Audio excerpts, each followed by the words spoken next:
Good day and welcome. Join me in a conversation with Jordan Tait, a seasoned business coach, as we explore the challenges of entrepreneurship, get insights on time management, income strategies, and life fulfillment. We'll discuss balancing work and personal life, mastering time as a business owner, and leveraging it for optimal results. So let Jordan inspire you and equip you on your entrepreneurial journey. So stay tuned. This episode of the Lead Machine Growth Show is brought to you by Lead Machine, the step-by-step, tech-easy system for getting leads online. Are you struggling to get leads from your lead magnet? Are you tired of seeing low conversion rates and losing potential customers? It's time to revive your lead magnet and start attracting more leads. Download our free report, 10 Deadly Lead Magnet Mistakes That Are Costing You Leads, and learn how to create a high-converting lead magnet that engages your audience and drives conversions. Don't let common mistakes hold you back any longer. Revive your lead magnet today and download your free report at www.getleadmachine.com/deadly. Welcome to the Lead Machine Growth Show, where you will discover how to tackle your tech, master your message, and design your dream. Paul Guyan, the mastermind behind the Lead Machine, introduces you to trailblazers who inspire you to implement life-changing solutions and systems you can model to nurture your leads and get your offers seen by your ideal clients who will invest in themselves and you. Be sure you visit our website at www.leadmachinegrowthshow.com. While you're there, subscribe to us via your favorite network. Now, tune in and get ready to transform your vision into reality. Welcome to the Lead Machine Growth Show. I'm Paul Guyan, your host, lead machine coach, and creator of the Lead Machine Mastermind Group. I'm dedicated to help you tackle your tech, master your message, and design your dream. Whether you're just starting out or looking to take your business to the next level, let's get this conversation started and turn your dreams into reality.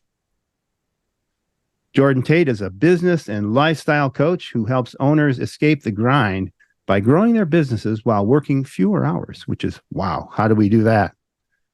His mission is to help owners create an intentional business that balances financial success with personal fulfillment, which I think we all want, and I know I do.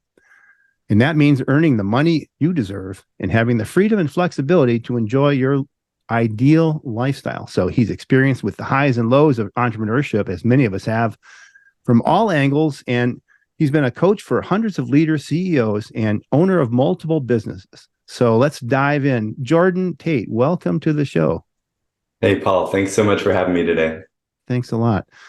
So those highs and lows. So what was some of the low points that, and you got to this low point and there's something that sparked an idea in you that said, hey, I'm going to master this and I'm going to help other people master it too. So tell us about that. Great question. For me, some of the lows included burning out as a corporate employee, getting to the absolute limit of what I could take physically and mentally. I had a job where I was flying all over North America, doing coaching and training in person. And I loved the work, but just the travel took a toll on me. I wasn't sleeping. I was eating poorly. I was missing exercise. And so the first low that really propelled me into entrepreneurship and becoming my own boss was realizing I just couldn't do it anymore. And I needed more freedom and I needed more control of my time. So finally, after a while, I left that job and went out to create my ideal work and life. And the big turning point for me was recognizing that if I could put the same amount of time and energy that I'm putting into this business for this company, into myself and into my own lifestyle, I could create any results that I want. And so that really propelled me forwards. Well, that's an interesting thing. I was just speaking with someone yesterday about going from taking that leap from having that security of full-time employment, having someone else pay the taxes, do the books, handle all the HR and all that other stuff that business owners have to do, especially when they go out solo. But how did you prepare the way so that did you ease into it or did you jump off a cliff? I prepared by saving. So I knew that I needed a couple of months of income saved so that I could take the time to figure out my new direction. But yeah, I picked a date. It was my birthday. So I gave myself the present of leaving my job on my birthday, having a goodbye with the people I worked with. And then my partner and I actually moved to Australia the next day. We both quit our jobs. We moved to Australia and we decided we're going to go travel and give ourselves this opportunity to recover from the mental and physical burnout, and then to start to reorient our lives around how we wanted to live, what was important to us. And just so happened that was the month that COVID hit. So this year of free travel in Australia became a very interesting year with COVID, but actually it turned out to be exactly what we needed because remote work blossomed and both of us started our own businesses while traveling around the idea of we want to be able to work from anywhere. We want to be able to work when we want, take vacation when we want, and we want to earn a stable and sustainable income that can support the lifestyle that we have. So I really designed my business before I even started it around the life I wanted it to provide. Yeah, and I think that's a smart way to do it. And having kind of the end result in mind. I've heard Dan Kennedy, if you're familiar with Dan Kennedy, the very popular direct response guru, probably the number one guy out there, definitely a guru. He talks about, and Ron LeGrand also talks about that, about, okay, what kind of life do you want to live? And let's build a business around that supports that life instead of doing it the other way around. Now, doing it the other way around, if you're going to look for a company who's going to hire you and let you live your lifestyle, there's far and few between. You don't find those, and I think that's why people do start their businesses. What are you finding why people are starting their own businesses today? Well, I've had a really intimate view into this because in the corporate job I was in, I was helping launch new businesses every month. So I helped launch 40 new businesses over a few years. So I was right there from day one when people came in and said, I'm leaving this career behind. I'm leaving this old way of working behind, and I want to become my own boss and I want to build something. And what I heard again and again was quite similar. I want more control of my time. I want to earn more money, and I want to, disconnect my salary from you just show up and you earn the same salary no matter how hard you work, no matter what results you produce. Right. And I want to be able to take more vacations with my family and go to the gym in the middle of the day and like have those things that everyone dreams about when they start their own business. Yeah. What I saw after a few years was most people lost track of those along the way. Yeah. And it's normal. And I think most people experience this. You have to push so hard when you are getting a business off the ground, when you're building something out of nothing. And at first, every hour you put into the business creates better results. So you just keep doing it and you want to get it to somewhere. But then at a certain point, people find themselves working 70, 80 hours a week. They're working harder than they were before. Often as a new entrepreneur, they're making less money than they were before. Yeah. And they're too afraid to take space from their business. So they've lost that freedom and that vacation lifestyle that they were hoping for. So that's where I really help people now is people come to me when they've hit that stage. They're falling out of love with their business. They're wondering, why did I do this? Like, I could go get a job again and I could make probably more money while working less hours and have all these headaches gone, right? But yeah, I still believe that you can turn it around. You can make a couple of changes in the way you manage your time, the way you manage your money, and you can make your business work for you so that it does fulfill the goals that you started it with.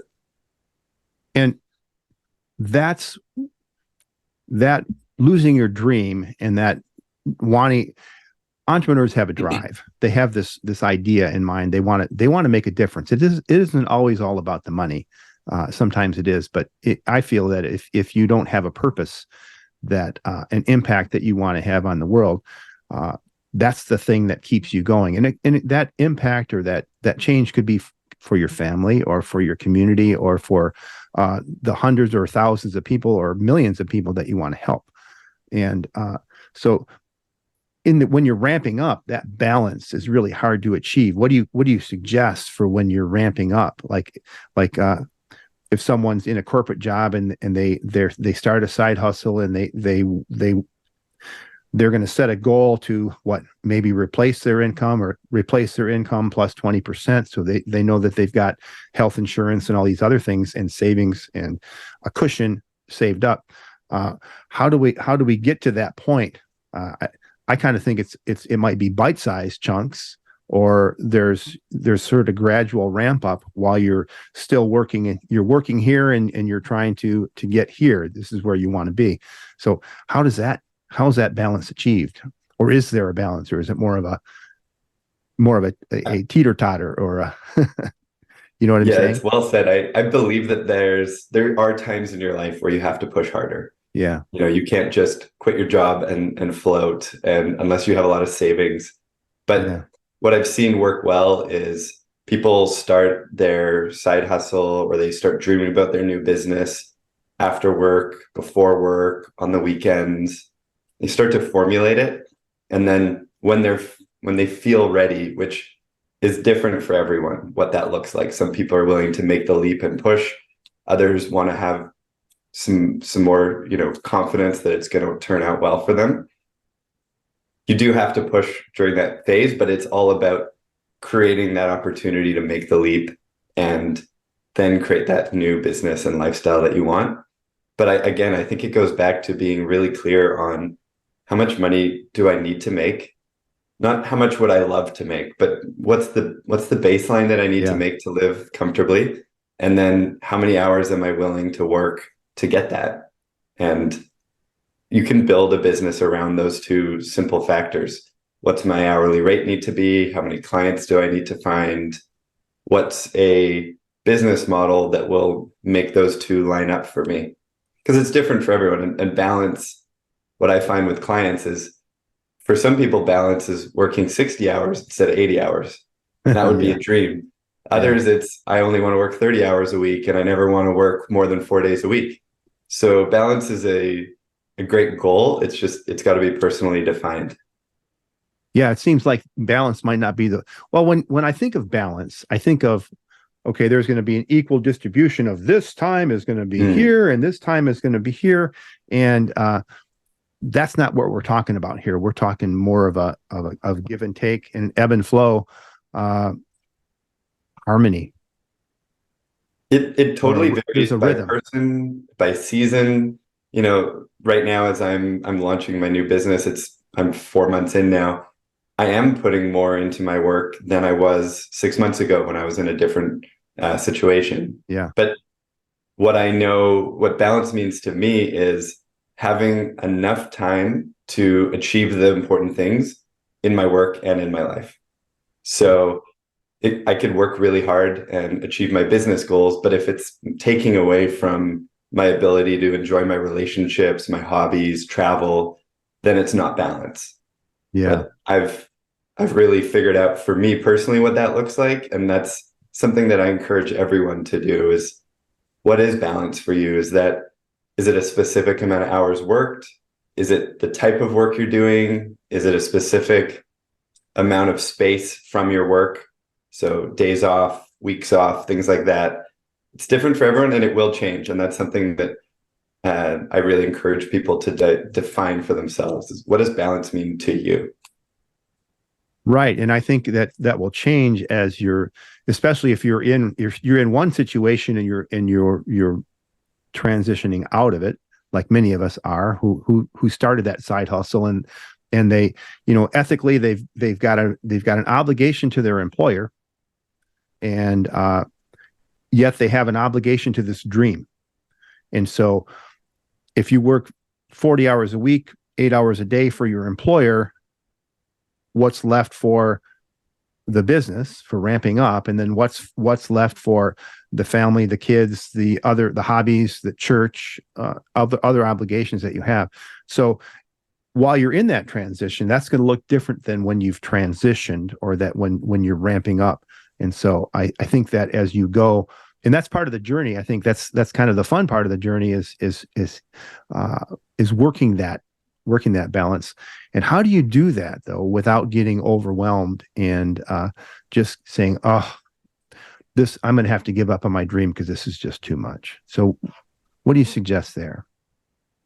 I believe that so many of us limit ourselves because of fear around our dreams, around going for them. And often we tie it to financial fear, like I won't be able to earn what I need, won't be able to provide for my family, or fear of rejection.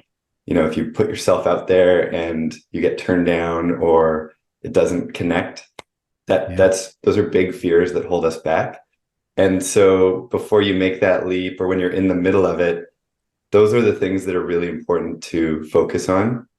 The how you can figure out later, but if you believe in why you're doing this because you want more freedom, you're doing this because you want to spend more time with your family, or you want more impact, whatever your why is, clarifying that and focusing your energy on remembering that each day, because it is hard. There's days where you're in fear. There's days where you ask, why am I doing this? Is this even working?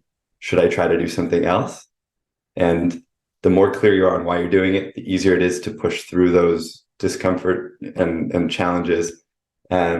But if you're trying to balance it, it really comes down to how much time do I need on a daily basis to put towards this new dream? And I often encourage people, it depends what type of, if you're a morning person or a nighttime person, but if you are a morning person, wake up an extra hour early and do an hour on your business or your dream before you go and put in 8 or 10 hours for your employer. Because I know how hard it is to get home at the end of the day. You've just given all your best energy to someone else. And you sit there and you're like, I was going to build my website tonight, or I was going to write something tonight, or I was going to do this thing. And the energy is low, the motivation is low, and it's hard. Yeah. So you mentioned some mindset. So we've all got some mind garbage to get rid of. What are some of the tips that you have? I mean, one of them you just mentioned was chunking your day or getting up an extra hour early. I discovered Hal Elrod's Miracle Morning this year, and I don't know if you're familiar with that, but Hal Elrod was in a near death, and in fact, I think he was pronounced dead at the scene, head-on accident with a drunk driver, and he wasn't going to through his training at Cutler, he was a salesman for Cutler Knives, and he had some great mentors in training, and they taught him some resilience mindset. And so he decided that if I'll never walk again, I'm going to be, confined to a wheelchair, I'm going to be the best person, the happiest person confined to a wheelchair that you've ever met. And so he used this power of positive thought, and it turned into the Miracle Morning, where people set aside a half hour, an hour every morning to do specific things that can help them with their day. And so I really like that idea of working on yourself first thing, and then working on your business, and then getting on with the rest of your day for whatever else it might be. What are some of the tips though that you help people that you suggest, besides that setting aside time to get rid of those fears and to visualize your dream? What's your secret sauce for that? For me, the most powerful way to overcome fears has been working with a coach. And I know I'm a coach, but I'm not promoting work with me on this. I'm just saying, anytime I have a big fear, it's a lot easier to overcome it with the support of someone else who's able to help you clarify and understand what's really going on, and then commit to some action to overcome it. Once you really understand what's the core of that fear, we have big fears, fear of failure, like I said, fear of judgment. These are big fears, but every person actually holds them differently. So digging in a little bit with a coach and understanding, is my fear of failure that I'm not good enough? I'm not smart enough, I'm not going to earn enough. What is it? And when you learn what that is, and you start to take a few actions to prove that it's wrong and it's not true, then you have confidence and you build momentum. So that's always been fundamental for me, is coaches helping me. I had a fear of speaking publicly. I had a fear of marketing myself. And I recognized that those were going to prevent me from living the life I wanted to live. And the only reason I had those was because I hadn't done the work to try to improve at them. So that's one big part. Work with a coach, get support, because it's really hard work to do alone because there's so much resistance. And it's really easy to just listen to that voice in your head that's critical, that tells you you're not good enough, whatever it is. So the second thing is a really powerful exercise around fears, limiting beliefs, the stories that we tell ourselves, is you write down a list of what are all the things that I'm afraid of. Think about if you're trying to launch this new business, or you're in your business and you're trying to make a new change to get to the next level. What are the things that I'm afraid of right now? And write just down like a big, broad list. And then for each one, try to define what really makes this scary to me. Like write it out in sentences or a paragraph if you can, because as I said, the deeper you can understand it, the better. And then the third step is reframe it. So instead of saying, I can't do this, or I'm not smart enough, you say, I don't know how to do this yet. I haven't learned how to do this yet. You start to reframe it as a open window for, there is room for me to grow here. There is room for me to learn and make progress. And this really comes from the growth mindset, the abundance mindset, shifting from, I can't do this to, I can learn how to do this. Yeah, and that's a great tip. Hal Elrod has an episode that I just listened to, and he was talking about, and it's an example of I just gave a few minutes ago, was I'm going to be the happiest person who's wheelchair bound that you've ever met. Reframing that fear and realizing that it's usually, or it's always, a fear is a fear of something that in the future that may or may not happen. And Napoleon Hill wrote about fear in his book Think and Grow Rich. In chapter 12, there's a chapter called The Ghosts of Fear, and he actually does an inventory of what people are afraid of. I think there's 10 or 12 of them that you can actually go check out that book, look in chapter 12, and it'll help you walk through what are the common fears that common men have held them back for ages and ages. And probably one of the number one is of course fear of being visible, fear of public speaking. But then there's the fear of poverty and the fear of being talked about or judged, and those kinds of things. Those are real common, especially being an entrepreneur. It's a very solo, lonely job when you have to create this reality for yourself. And a lot of times there's people all around you, including your close loved ones, who don't believe your dream. And so that can be a challenge too. Can you talk a little bit about that, how you would handle the naysayers in your lives? I think that there's a perception when you're launching a business, when you're growing, when you're doing anything, it's so easy to look online, see other people who are they have 1 million followers, they have a giant business, and look at everyone and say, well, no one else has any of these fears. I'm alone in it. But the truth is everyone has fears, and they evolve. But the people who are like achieving their dreams, who are making progress in their lives, recognize that there's a fear, and then they go at it instead of run from it. This is a lesson I had to learn after years of kind of running away from responsibility and the potential I knew I had, because I had to overcome fears to get there. So if people are feeling that, I really do recommend that you shift your perspective on fear from fear is something I can't overcome. I'm naturally this way, I can't change, to fear is like anything. If you work at it, if you focus on it, it changes.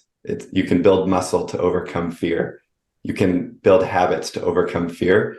And when you weaken it by proving to yourself that I can speak publicly, or I can market myself, or I can right, then these different proofs help you continue to believe and continue to grow. And so that's a lesson I've really learned, is that most growth is actually on the other side of fear. And the less you run from it and the more you run towards it, the less impact it has and the less it holds you back. Right. So being in your in that comfort zone doesn't really spur growth, but being uncomfortable is where you really have those breakthroughs, right? And the entrepreneurial journey is the uncomfortable zone, and it's an in I describe it kind of as an unlimited uncomfortable zone, because just when you get comfortable, you realize there's so much more I could do. I could hire somebody. I could create a new product. I could launch a new service, whatever it is. Every single time you do something, you're doing it for the first time, and you're learning and you're putting yourself out there and you're building a brand. And there's so much discomfort in that. And I believe that's why so many people stay employed in jobs that they don't love, because the fear of all the other stuff that they would have to do if they went after their dream is too big. And the entrepreneurs that are just pushing through, every day is a struggle, and there's a lot of self-doubt, but you're not alone. Everyone else is experiencing it too. They're just pushing through it. Yeah. And do you recommend some sort of community, or what do you recommend overcoming that loneliness, especially when your family doesn't believe in your dream? What do you suggest there? Community is integral. So a lot of the owners I speak to, they say their number one problem in the early years of their business is that they feel alone in it. They don't have someone who understands the problems they're experiencing. They don't have someone to talk about and get advice from. That's why a lot of people come to me as a coach, is they start to realize, I just need somebody to bounce my ideas off of, to let me know I'm doing the right things. But beyond having a coach or a mentor or an advisor, it's also important that you connect with other people who are experiencing the same things, so you can recognize, oh, we all have these fears. We all have these doubts. We all have these same challenges. Some people are better at solving certain ones than others. So mastermind groups, communities online are really impactful. And another thing that, I spent a lot of my career in was franchising. So a huge reason people join franchises is because they want to be their own boss, but they don't want to have to create everything from scratch. They want to have a system that's pre-built, and they want to join a community that already exists and it's full of like-minded people. That's one of the reasons franchising is a very good way for people to make that initial step into entrepreneurship if they don't feel like they have all the experience they need. Yeah, that's a good point. Is that one of the things that you focus on when you are working with clients, is franchising, or is that something in your past? I spent a good part of my career. The first corporate job I had was training and launching new franchises within a painting business. I've been the CEO of a franchise business, helping grow the overall locations. And then I've coached and consulted with dozens of them. And it's a really cool industry. Again, if someone's an employee right now, they're not happy, they're dreaming about, I want to have a business someday, but maybe they're not as entrepreneurial. Maybe they don't have like the innovative idea, or they don't want to start from scratch.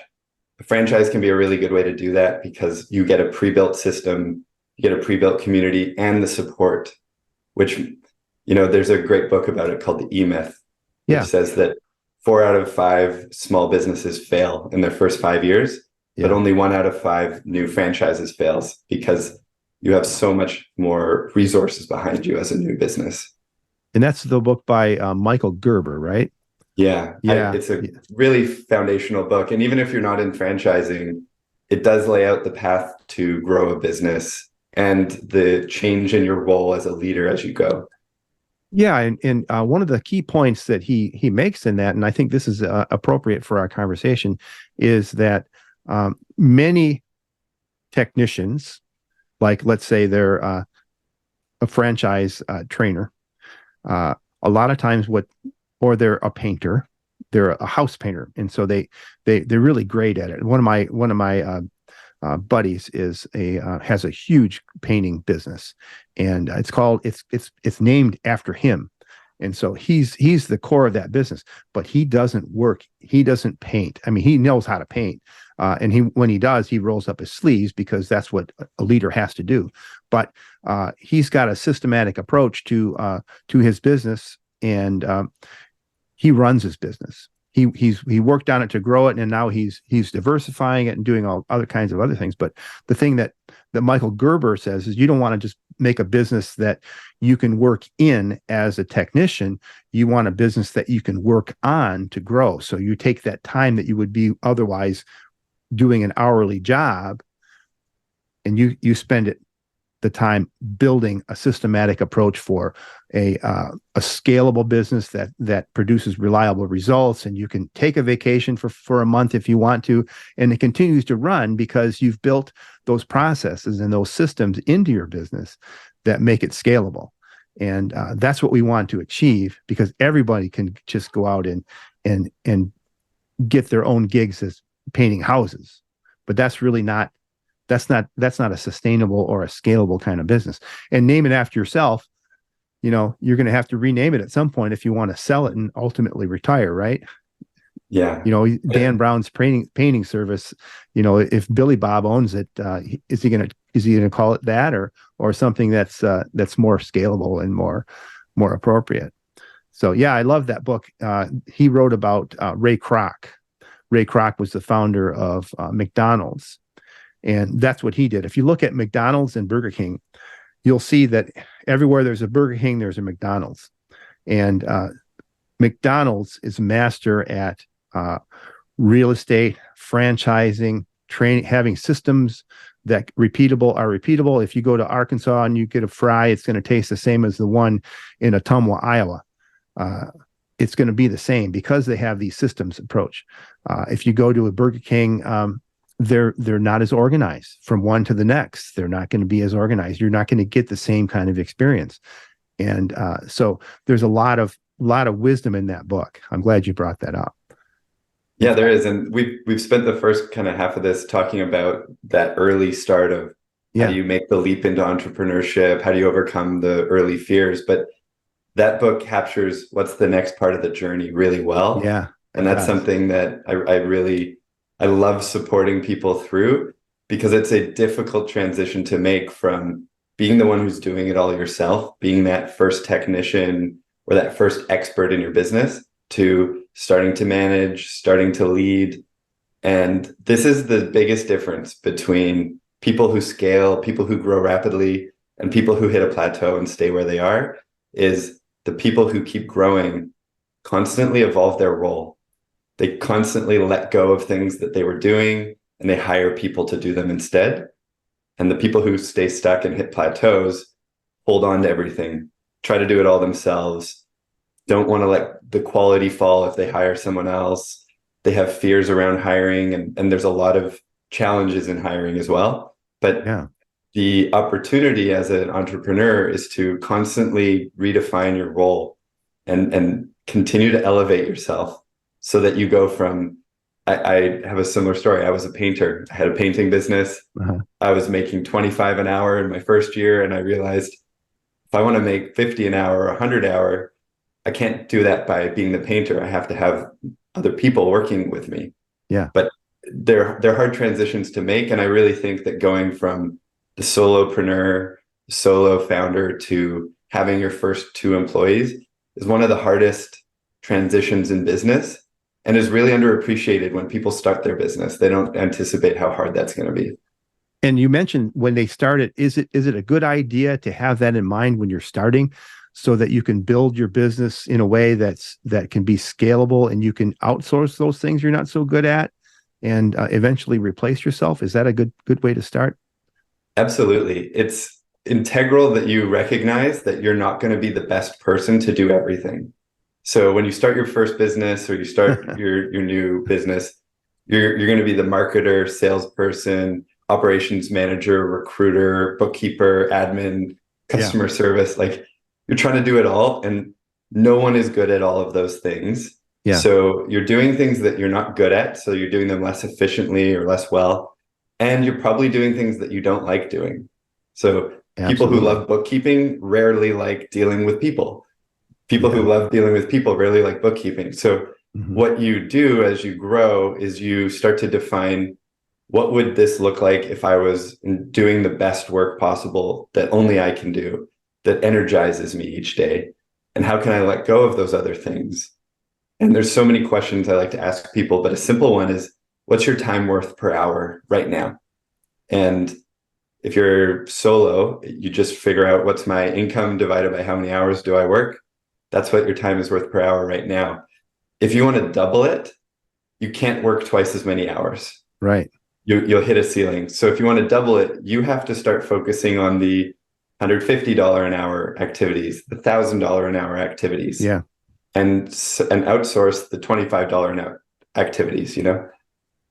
Right. And do you have a methodology that you use for doing that scale from solo to the next level? How does I that? have an exercise I like to go through with people, which is, write out all the tasks that you're currently responsible for in a week. And when they write it out, they're shocked by it's an almost endless list. And then they look at it and say, well, no wonder I'm feeling overwhelmed. No wonder I'm working way more hours than I want. I'm trying to do all these things. I hate some of them. Some of them are draining. I'm really bad at some of them. And then we say, okay, well, what if you just took 25% of those and you outsource them to a contractor or an employee? Often the tasks they don't like are grouped into the first roles they hire for. So administrative assistant is a critical first hire usually. Marketing support is a second critical first hire. Yeah. And then a third is the technician or the service provider or the operator who can do the customer facing work, Yeah. and start to relieve the person to do the strategy, the planning, and the decision making that's worth much more per hour than just providing the service. Right. And then a lot of us are coaches. And so that's what lights us up. We're leaders of a mastermind group. We're doing one-on-one coaching and group coaching, and we're doing webinars and things and that's the hardest thing to replace. And probably that's where you should be doing your $1,000 an hour work with those people. But eventually you're going to need to have more of you. Once you've outsourced that, you've outsourced your admin, your marketing, your billing, your accounting, whatever that might be. That's what I call admin. You might have to hire more coaches and train people. And so you have to get good at training, and you might not be good at training. So you'll have to learn that skill to have people do it the way you want it to be done, or maybe you need to learn how to do it better. And maybe according to a framework that others are already teaching. So that's another thing that you should consider when you're growing up and growing a coaching business. Isn't that kind of the truth there? Definitely. When a coaching business, you are the brand, and the work you're doing as the coach is the work that lights you up and is highly valuable. So where I've seen coaches get really big and grow, big multi-million-dollar businesses, some of them are still the only person coaching, but everything else is done for them: the sales, the marketing, the admin. Others start to bring in a team and they share the load. What I'm really big on with the businesses I coach, and I always advise people on, is you don't need to scale. There's a lot on the internet around scale your business. And I think that scaling is great if you have big dreams and there's specific goals that will help you achieve. But I know people who run $1 million businesses alone or with one employee, for sure. and they're super happy and they don't need to scale. They don't want the headache of employees. So it's different for every person. And this is, again, where I say you got to be clear on why you're doing it and your personal goals for your life and your business, and then build the business that facilitates that. Because some people want a team of 5 on day one so that they can grow really fast. Yeah. And then others just want to take their time, go one step at a time, bring in a contractor, bring in an employee, learn how to do it all themselves. And I'm personally much more of a solopreneur. I like to work with contractors on website and specific things, but I like small, I like simple. I like to be able to step away from my work and not feel as responsible for a lot of other people in it. And that's the decision I've made, and it facilitates the life I want to live. Right. And that's why you're a true business hero, because you're helping other people do the same thing. I think a lot of people that are in my groups, they're in their second act. And like me, they're thinking about retirement, and yet they still want to make an impact. And I've been making an impact with marketing and technology, especially tech, for almost 45 years. And I want to continue helping people and seeing people succeed through that. And I don't need to have $10 million business. That'd be great, but I want to see. I want to have to be able to have an impact on the community. I want to be able to help grow my church. I want to see my kids launch and have had good fulfilling lives, and have people do the same with their families. So you don't need a lot to do that. You just need to have something that sustains you in the lifestyle that you want to have, and take care of the things that you need to take care of over time. And I think a lot of people are in that space, that the desire to be a solo. That way, they can do business from anywhere, and have the time, some time freedom to. So having a big business like that does require a lot more. And you've got a team to manage, and that there's more. I would call them headaches. The bigger the company, the more there is to do, right? And so staying small is not a bad idea. One thing that you mentioned in your bio was taking control of your time and escape the grind. And we've been talking a lot about that, but we touched on time a little bit. What are some tips that you can give to our listeners for maybe not managing time, but controlling time, or taking control of their time and what they spend their time on? When I help people take control of their time when they feel out of control, it's usually because of four things. The first is they don't have clear priorities. So they're just trying to do everything. Anything that comes in is urgent and a priority, and they jump on it. And as a result, they kind of work really hard, but they work in circles. And so first step is get really clear on your priorities in your business and in your life. And when I say clear, I mean top three. So in business, when you set your top three priorities, that becomes your strategy. What are the three things that if we only focused on these, our business would grow and achieve the goals that we wanted? And then in life, what are the three things that I want to make time for, and I want to make sure I have the energy for in my life? And when you have those, then it gets a lot easier to say no to things. So say no to things that don't line up with your priorities or don't support your lifestyle goals. So that's the first one. Just clarify your priorities. And it goes a long way in relieving the tension from trying to do everything. Second one is, sorry. Go ahead. Number two. I was going to say the second one is setting healthy boundaries. And when I talk about boundaries, some people are really good at this naturally. Others totally struggle. I was a person who really struggled with boundaries. I would just say yes to anyone. If anyone had a request, I would say yes.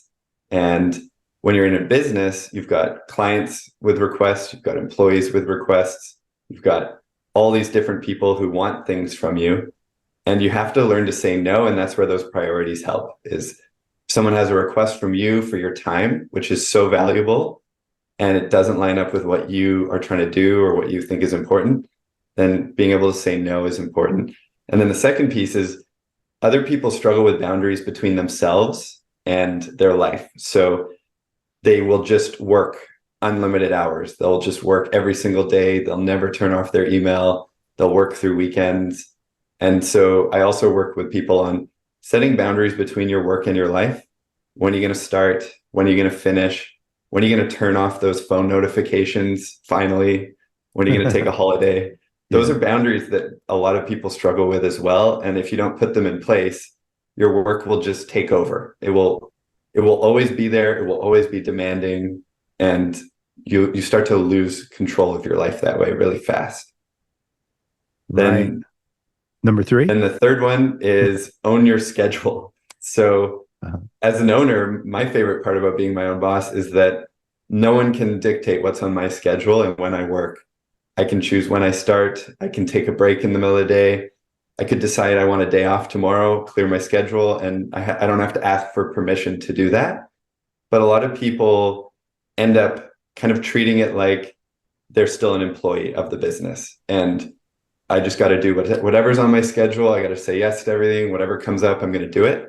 So another exercise I help people with is clear your schedule and recreate your ideal schedule from day one. So take a blank calendar and write out, when am I going to sit down and start work? What's the first thing I'm going to do each day that's going to move my business forward? Am I going to take a lunch break? Am I going to take an exercise break? What time am I going to finish work? And all of these things that you can create, and then you put your work into that, versus working and working and working and then making your life fit around it. Make your work fit around the life that you want to live.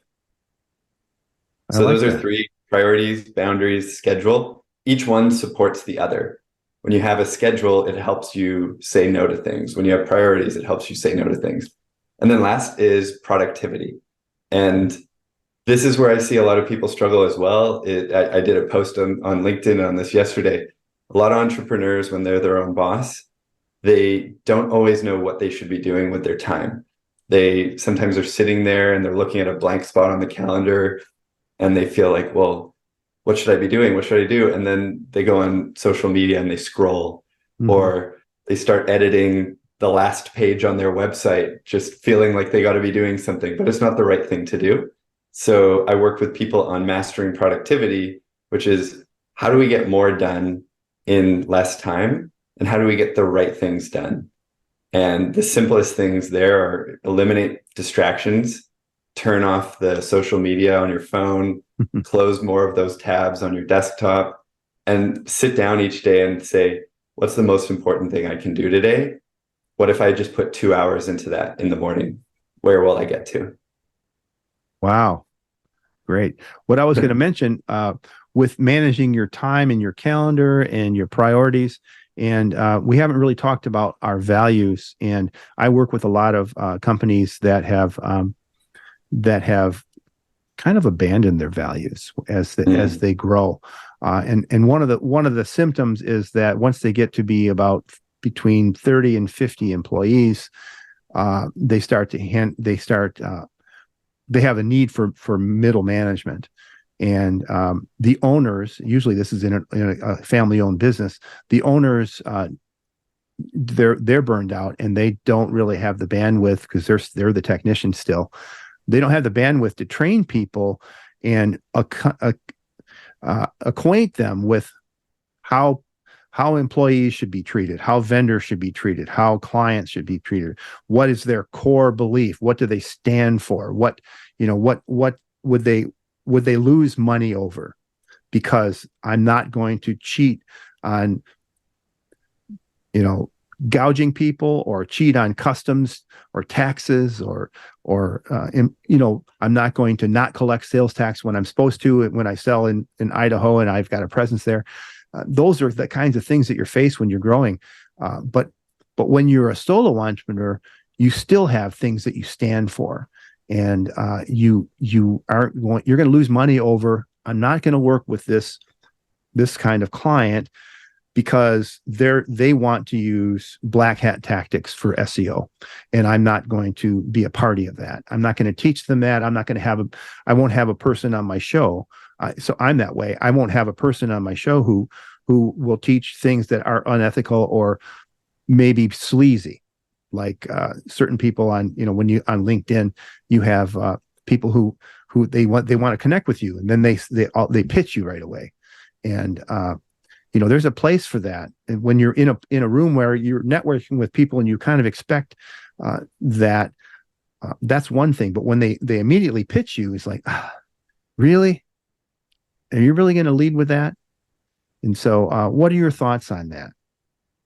Values are critical. And that's where the owner of a business has a huge part in defining the culture of the business, defining the values, and why are we doing this and how do we do it? And it is, as you mentioned, it's one of the things that can easily get lost when you grow too big. Right. It's really hard to maintain values unless you're hiring based on them, and unless you're reiterating them constantly. So I've seen big organizations with 500 employees who live their values, with every employee could speak about the values. But they're just, for everyone like that, there's about 100 companies that say integrity, accountability, and trust on every wall, and then do all the opposite because it's just lip service. But pulling it back to the scale of a small business or a solopreneur, defining your values is really personal. And it's, why am I doing this? What's important to me? What kind of customers do I want to service? And how do I want to support them? And when you get clear on that, it helps people be attracted to you because they see, oh, this is the type of person that I'm aligned with, that I trust. And when you bring in employees, it's also really important that you're hiring people who also live those values, represent them as well, and are bought in, versus people who are going to compromise on them. And then that's where you get a conflict with employees. Right. And I teach my my clients to, when they're building a process so that they can repeat something over and over reliably, right? Well, they have to instill their values in the process. So that process needs to be aware of what can and can't be done. For instance, if you buying a list of email addresses, I get emails all the time from people who are at a conference and they're saying, hey, do you want to know how many counts there? Do you want, these people are opt-in. They're lying to you. They want you to buy a list of people who have no idea that they have their information, and they did not give them permission to use their email so that you could email them before you go to a conference. And I can't tell you how many business owners want me to help them mail their list or do something like that. And I said, if you have a list that you've acquired ethically and they've given you permission, then absolutely I can help you scale that. But if you've just acquired this from someone else who has no idea who you are, the end user doesn't know who you are, that's not ethical. I can't help you. A lot of times when you go to a conference, this is for bigger business, but when you go to a conference, you can get the email list of the attendees. And that's common for them to do that, for event organizers to do that. I would call them less than ethical, but they do that. And so I guess the compromise would be a one-on-one kind of email. So if you find them on LinkedIn, or you can use that list to do some research, some valuable research, establish a relationship and some rapport and give value, then maybe you're going down the right direction. But I don't recommend buying lists. I mean, that's just the kind of little nuanced thing that would go past the radar of a marketing coordinator that you hired that didn't realize that you had this particular value in mind. Your values can become the thing that defines you against your competition. So you could say, and I do this in some of my marketing on LinkedIn, I'm not spammy, I'm not pushy, and I'm not cold emailing people. And I promote that because that's the part of the industry that really turns me off. Yeah. And so I would never hire someone who wants to do that stuff for me. And I think that's what you're hitting on there, is being clear on your values helps you say, this is not how we're going to grow the business, because there's a million ways. And some of them are, high growth, and some of them are low growth, and some of them are sleazy, and some of them are authentic. It's finding what fits for you, what feels right and is authentic and aligned. And then when you live that, people either see it and they say, that's the person for me, or they say no. So like for me, for example, I'm completely anti-hustle, anti-grind. And when people say, I just want to grow my business at all costs, that's not going to work. We're not aligned. You could go talk to Grant Cardone for that, because he's great at that stuff. Yeah. I'm much more, I'd rather work 30, 40 hours a week and enjoy my life outside of my business, and be able to say when enough is enough. And if that, connects with you, then we could do great work together. Yeah. So that's where your values and your marketing message and your brand really connect and tie together. Yeah, I agree. And I'm glad we had that discussion. So as we're about at the top of the hour, this has been a great conversation. I appreciate it so much, Jordan. With your final words, what are 3 things, and I think we might have touched on a few of them, what are 3 things our listeners can do today to put these ideas into action? Wherever you are, whether you're still an employee looking to become an entrepreneur, you're in the early stages, or you're already growing a large business, really look at the work you're doing today and the way you're living and ask yourself, is this sustainable? Could I continue to operate at this same level day in and day out for 5 or 10 years? And if you say no, then there's some changes that you need to make in how you're working. That's typically good advice. Changing the hours you work, turning off notifications, things like that. But is my work sustainable is a first key in understanding if there's a change that you need to make. Second one is define for you, what does success mean? Define what is enough financially. What is enough for how many hours I'm going to work?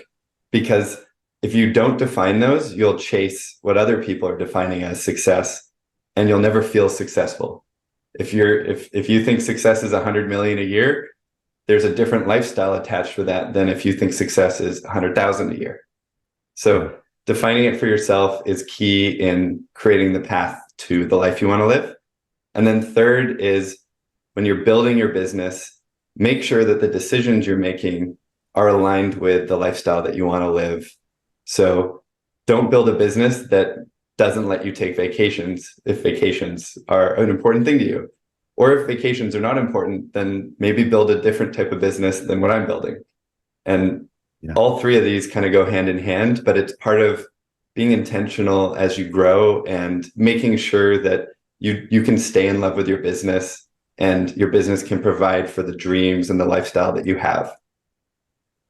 Right. And I would add to that, make sure that those also align with your values. Well said. Absolutely. So Jordan has a free gift for you, an invitation from his vast knowledge, a free 30-minute training on how to take control of your time, work fewer hours, and enjoy more balance in your life. And if you're ready to go from time poor to time rich, this is for you. Go to www.theintentionalbusiness.ca/time. That's www.theintentionalbusiness.ca/time. And remember, faith and action go hand in hand, so put the pedal to the metal. And until next time on the Lead Machine Growth Show, I'm Paul Guyon, and Jordan Tait, thanks you so much for coming. I've really enjoyed our discussion today. Thank you. It's been a real pleasure.